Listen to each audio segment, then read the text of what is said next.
I'd now like to invite Kristen Lee Yao and Michael Panabianco to the podium. Kristen is the current president of the Jamestown Bar Association. Michael is the incoming president of the JBA. And we have some members of the audience we would like to recognize for their achievements and their trailblazing. Kristen? Good afternoon. The presentation on Ms. Stoneman is quite interesting, and our Ladies of Legend doesn't end there locally. The Jamestown Bar Association has some of our own we'd like to recognize. It would be impossible to practice law in Chautauqua County without knowing the name Spoto. Josephine Spoto was the first female attorney admitted in Chautauqua County in 1930, and was also the first woman or female member of the JBA. She attended both the University at Buffalo Medical School as well as the University at Buffalo Law School, which she graduated from in 1928. We have here today her son, Doug Spoto, who was going to join me to discuss some of the legacy that was left by Josephine. Would you come up? My mother lived until she was 98 and 11 months. She was the only child of an immigrant family to go to college and law school, along with my father. Same way, immigrant family, law school. What I did not remember, but I remembered when I heard it, was about Judge Jackson not being able to be admitted to the bar because he was 20 years old. My father was 20 years old when he graduated from UB, and so my mother, who was 1 year older, practiced law. She practiced law with an attorney from Faulkner by the name of Joseph Rice, and unfortunately, she never said anything about it. It was like nothing to my mother, to be honest with you, and I feel bad about that because of the historic being her the first woman lawyer practicing law, but she just raised a nice family, most of which are here today. We considered my mother a genius, and I think she was, and her genes followed myself, an attorney, my sister, an attorney, my nephew, an attorney, my three nephews, Shane, Tyler, and Sean Huber, attorneys, and lastly, my son, Mark, who is an attorney in Washington, D.C., and now involved with venture capital. But my mother was a unique woman, and we loved her dearly. Thank you.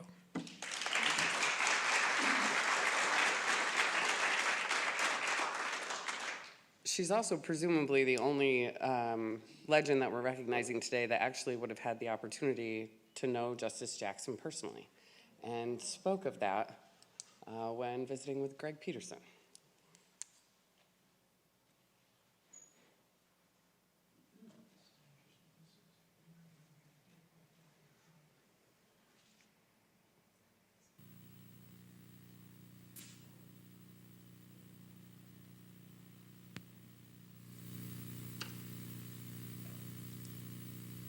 Tell me about Robert Jackson.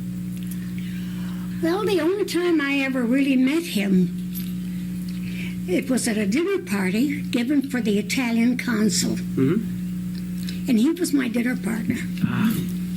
And we did the usual chit-chat, you know. Mm-hmm. And I was a little nervous because, after all, he was quite a famous personality. And besides that, I was going to have to say a little something welcoming the other man. But during our talk, you know, he asked me if I was going to do trial work. And I says, I would love to do it, but I'm scared at the idea. Mm-hmm. He says, if you remember one thing, you'll never be afraid. I said, what's it? You go in there with the truth, and you don't have to be afraid of anything. I never forgot that. But he was very pleasant, and it was a nice dinner. But that's, as I say, that's the only time I ever met the man or had anything to do with him. What was your impression of him, just as an individual? He walks into the room. Did you'd seen pictures of him? No, he didn't throw his weight around. He just sat there, and of course he was asked to say something, you know, but he didn't long-winded or anything like that. He was just very pleasant. It was just a short speech, and he was very nice to everybody around him. So I think everybody had the same idea that he was a very nice person. Yeah, and that's the only time I ever came across him. I never met him after that anywhere. Is there much talk about him in Jamestown when he was at Nuremberg or on the Supreme Court? Do you remember? He was a very famous personality, and Jamestown had every right to be proud of him. Yeah. And to me, he was a brilliant man. Yeah, or he wouldn't have got as far as he did. That's right. You know. So I was very pleased to have at least known him for a short time. Yeah. All right, next on the next legend that we're discussing is Honorable Mary Shober. She has some family members in the audience today, who I'm sure many people here are aware of. Mary was the daughter of German immigrants. She was born in 1902 and passed away in June of 1980.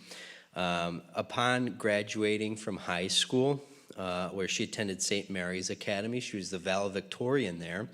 Upon graduating, she worked for a local attorney in Dunkirk named Thomas Heffernan, who was very influential in her career. After Mr. Heffernan passed away, Ms. Shober studied for and passed the bar exam in 1950 after her first attempt, having not graduated or gone to college or to law school, which was certainly very impressive. She was the only female practicing attorney in Dunkirk until 1953, when she was elected the first female judge in the city of Dunkirk.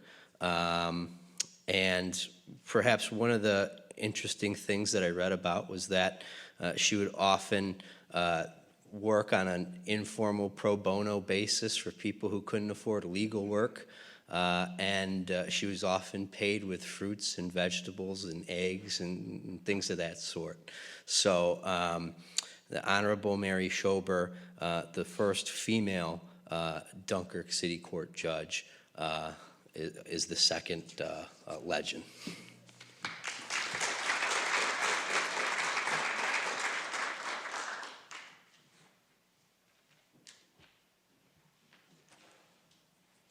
Moving on, we have the first female confidential law clerk in Chautauqua County, which was Cynthia Peterson, who's with us today.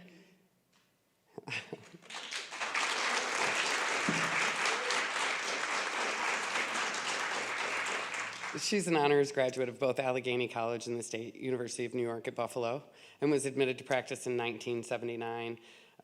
Thereafter, she took the confidential law clerk position, where she worked with Judge Willard Cass and also Judge Lee Town. There was an article written by a Jim Fox that announced to the community that the judges had hired a pretty lawyer. And they all found that quite remarkable, and also mentioned that she was married to a local attorney known by Frank Peterson. So they were also very impressed by her husband. She entered private practice and was the first female to hold numerous positions throughout her career. First as a partner at Wright and Hampton, and subsequently has worked as in-house general counsel to numerous corporations. In 1989, she became the first female president of the Jamestown Bar Association, and currently serves as president and CEO of a family-owned corporation, Howard Industries. She's also a member of the Board of Governors of the Society of Chemical Manufacturers and Affiliates, and is married to one Greg Peterson, with whom she has 3 children and 5 grandchildren.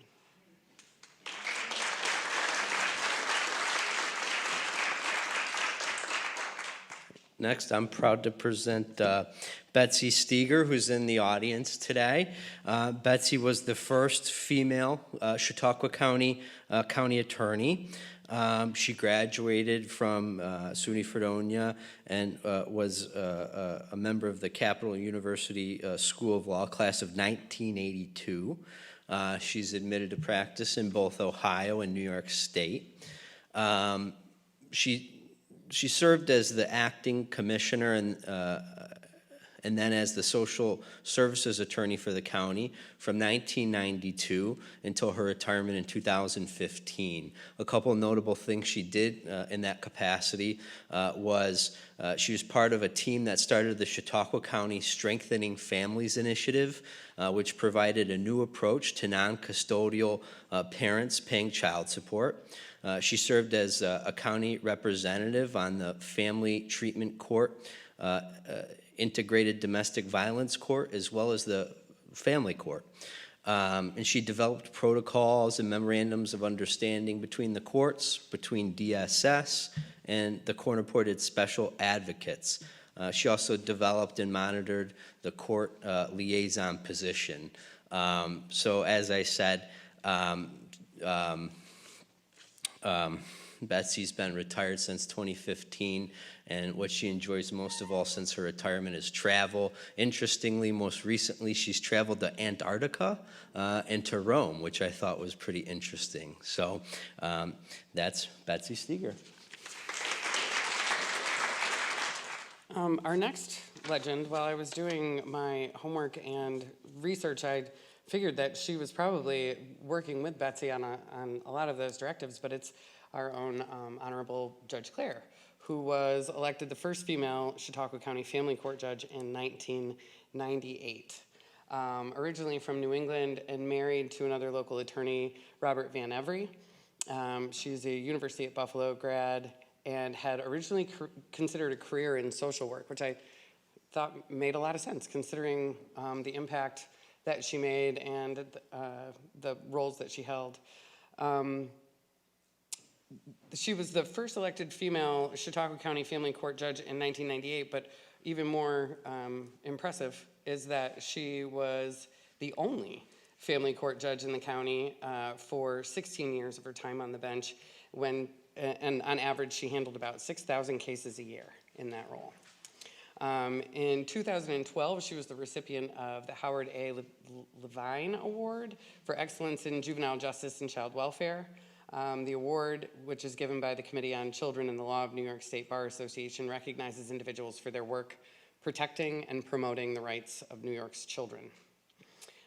Before becoming the county's family court judge in 1998, Judge Claire worked for the New York State Health Planning Commission, the Mental Health Information Service Appellate Division, and for 20 years in her private practice conducting trial work and spending much time in family court.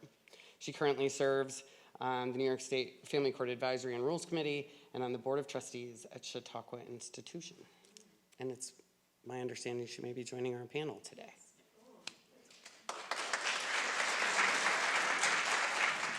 Next, and unfortunately, she was unable to. Oh, okay. Thanks for being here, Judge. So next is the Honorable Maureen Skerda. Judge Skerda is the first female judge in Pennsylvania's 37th Judicial District. She practiced law in Warren and Forest counties since 1988. She was a staff attorney at Northwest Legal Services, an assistant district attorney, and finally a court hearing officer from 1992 through 2005. As I said, in 2006, she became the first female judge of the 37th Judicial District in Pennsylvania. She's a respected leader in her role, and eventually she became the 26th presiding judge on January 1st, 2010. So she oversees the administration of all the court departments. An interesting part of the judge's resume is that she's a member of the Pennsylvania Bar Association, the Pennsylvania State Conference of Trial Judges, and the Juvenile Court Judge Commission. She participates in the regional and local leadership roundtables of the Autism Committee on Juvenile Dependency Issues, through which she initiated a local treatment court and services for a newly created Pennsylvania Supreme Court task force focusing on issues affecting justice-involved individuals with autism and other intellectual disabilities. The judge is very active, obviously, in the community and serves on a number of civic and professional boards, and we're very happy to have her here today. I think it's important to note that this is not an exhaustive list. We have other women that have served in capacities that they were the first, but our most recent female first is in 2021. We had the Honorable Grace Hanlon elected as the first female Chautauqua County Supreme Court judge. She's also the first Chautauqua County Supreme Court judge seated from Chautauqua County since 2002. Judge Hanlon is the youngest of 10 children, a graduate of the University of Buffalo and Pace University Law. She interestingly did a semester of, I'm hoping it was law school, at the University of London, where she was an intern for one of only 500 female barristers at the time. Admitted to practice in New York in 1990. She worked with the Chautauqua County District Attorney for 13 years before joining Fezzen, Lawmer, and D'Angelo, where she eventually became partner. Her practice focused in criminal court matters, civil litigation, and family court matters. 2005, she returned to the district attorney's office until she was hired as principal law clerk to County Court Judge John T. Ward and was retained by the Honorable David W. Foley. In 2021, Judge Hanlon was elected the first female Chautauqua County Supreme Court judge, and, in 2015, received the Outstanding Woman in Law Award by the 8th Judicial District Gender and Racial Fairness Committee, and in 2022, the Legal Excellence Award from the Daily Record and the Rochester Business Journal. She lives with her wife, and I hear that she has most recently acquired a motorized golf cart that she enjoys in her spare time. And that is our Judge Hanlon.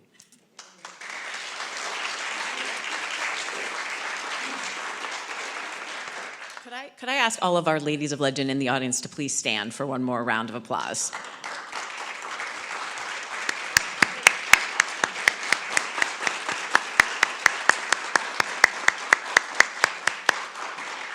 Thank you.